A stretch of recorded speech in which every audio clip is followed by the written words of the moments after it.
Assalamualaikum, hey, back to my channel Oja Henna Aceh. Di kesempatan kali ini aku bakal berbagi tips and trick gimana sih caranya membuat motif kubah yang cocok untuk tangan yang berisi alias gendut kayak tangan aku guys. Tuh, cocok gak sih buat motif kubah? Enggak. Gimana dong, padahal aku suka banget sama motif kubah. Tonton terus videonya dan jangan di skip. Pada dasarnya motif kubah itu sangat-sangat tidak disarankan untuk tangan yang berisi atau gendut kayak aku. Tapi motif kubah itu sangat direkomendasikan untuk tangan yang bisa dibilang kurus ya guys. Nah jadi bisa menambah kesan lebih berisi. Sedangkan untuk tangan yang gendut itu lebih direkomendasikan menggunakan motif yang di bagian tengah ataupun memanjang ke kemari, ataupun bisa juga motif yang mereng, jadi lebih menambah kesan tangan yang lebih ramping gitu. Nah, hanya saja kita sebagai kang henna dituntut untuk serba bisa, artinya bisa mengkondisikan semua bentuk tangan dan juga motifnya agar kelihatan lebih bagus. Walaupun ya seperti kita bilang tadi, motif ini lebih disarankan untuk ini untuk ini. Tapi gimana dong kalau misalnya pengantinnya itu tetap ngotot dengan motif yang mereka inginkan? Contohnya, kalian dapat pengantin yang tangannya kayak aku. Dia tuh request motif kubah dan kalian udah saranin, Mbak, kalau misalnya Mbak pakai motif kubah itu kurang cocok sama bentuk tangannya Mbak, nanti kayaknya tambah berkesan tambah agak lebar gitu Mbak. Kayaknya kalau misalnya tangan kayak Mbak yang imut ya, maksudnya yang agak berisi, itu kayaknya lebih cocok untuk pakai motif yang di bagian tengah Mbak, jadi lebih kelihatan ramping gitu. Oh gitu ya. Tapi kayaknya aku lebih suka sama motif kubah deh. Oh iya Mbak. Kalau kalian jadi kang henna, kira-kira kalian gimana sih? Bakalan tetap mempertahankan pendapat kalian untuk mengubah motif lain, ataupun ya bodo amat deh, terserah, ngikut aja gitu apa yang si pengantinnya mau. Gimana sih, nanti kalian jawab di komentar ya, aku pengen lihat pendapat kalian. Kalau aku ya guys, sebisa mungkin sih aku kasih masukan yang terbaik, aku kasih pendapat dan juga pilihan-pilihan yang lain. Tapi selebihnya itu ya kembali sama si pengantinnya. Kalau memang dia itu tetap sama pendiriannya ya terserah, silakan. Karena aku juga ngerasa gini, setiap pengantin itu kan udah punya konsepnya masing-masing untuk pernikahannya, udah punya impian, termasuk untuk motif henna. Dan kan nggak mungkin kita merusak impiannya si pengantin ya. Memang mereka mau menerima masukan kita ya alhamdulillah, tapi kalau misalnya enggak ya udah gitu. Yang penting kita udah kasih arahan yang terbaik, selebihnya ya sama si pengantin. Nah, ketika hal-hal yang seperti ini terjadi, kita sebagai kang henna dituntut harus berjiwa kreatif, ya kan? Nah, gimana caranya? Kita harus memberikan yang terbaik untuk pengantinnya kita. Walaupun seperti yang kita katakan sebelumnya ya, motif itu kurang cocok untuk tangan yang lebar gendut seperti tangan aku ini, kurang cocok banget untuk menggunakan motif yang seperti motif kubah ataupun piramid, karena akan menambah kesan lebih lebar. Tapi kalau misalnya pengantinnya tetap ngotot pengen yang seperti itu, ya mau nggak mau kita ya harus buat kan. Cuman kita juga harus bisa mensiasatinya agar lebih lebih enak gitu dipandang. Walaupun ya mungkin nggak sebagus yang kita harapkan, yang diharapkan seperti tangan-tangan yang lain. Jadi ketika permasalahan itu muncul, kita sebagai kang henna kan harus punya ide kreatif. Gimana sih caranya walaupun tangan beliau berisi gendut dengan motif itu bisa jadi agak ramping gitu. Gimana sih caranya Oke, berikut tutorialnya. Jangan di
jadi seperti ini ya.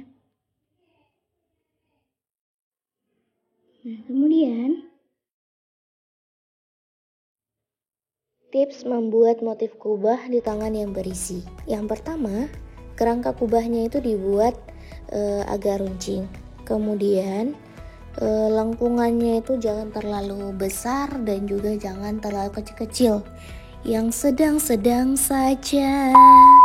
Selanjutnya, antara ukiran dan pangkal jari itu harus ada celahnya. Jadi biar kelihatan lebih rapi. Oh ya, sebelumnya aku mau ingetin teman-teman untuk jangan lupa mensupport channel YouTube aku dengan cara like, comment, share, and subscribe agar channel YouTube aku lebih berkembang dan akunya lebih semangat.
Nah, jadi guys, ketika membuat kubah yang di bawah ini pun harus diperkirakan ya.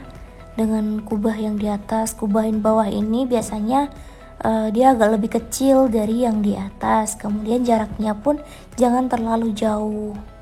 Kalau untuk tangan yang lebar kayak aku ini lebih bagus kerangkanya ya agak kecil, jadi lebih kelihatan agak tirus ya, walaupun nggak setirus yang lain ya. Ya meminimalisir lah pokoknya, walaupun nggak semaksimal yang lain.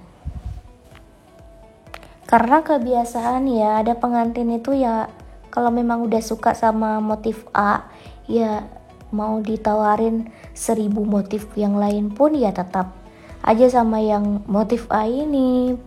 Bahkan ya kalau dibilang ya percuma, ngabisin waktu aja sih kalau menurut aku, karena memang itu udah jadi pilihan si pengantin, memang udah jatuh hati sama motif itu.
Audio Jungle.